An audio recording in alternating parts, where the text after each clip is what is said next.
গোলক আকৃতির জন্য একই সময়ে পৃথিবীর এক পাশে দিন এবং অন্য পাশে রাত হলেও এবার ভিন্ন ঘটনার সাক্ষী হতে যাচ্ছে মানুষ।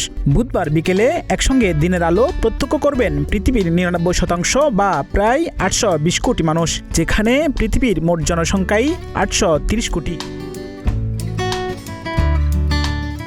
ভিত্তিক সংবাদ মাধ্যম আল জাজিরার খবরে বলা হয়েছে, হেলানো অবস্থান ও পৃথিবীর উত্তর গোলার্ধে গ্রীষ্মের কারণে একসঙ্গে 99% মানুষ একই সময়ে দিনের আলো বা গোধূলি প্রত্যক্ষ করবেন। বুধবার গ্রিনিচ মান সময় 11:10 বা বাংলাদেশ সময় বিকেল 5:10 দেখা মিলবে বিস্ময়কর এই দৃশ্যের।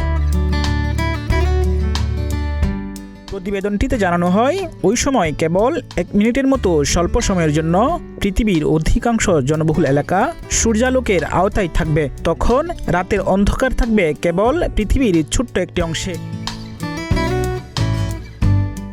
বাংলাদেশ সময় বুধবার বিকেলে উত্তর আমেরিকা, দক্ষিণ আমেরিকা, ইউরোপ, আফ্রিকা এবং এশিয়ার অধিকাংশ এলাকায় দিনের আলো দেখা যাবে, যেখানে পৃথিবীর প্রায় সব মানুষের বাস।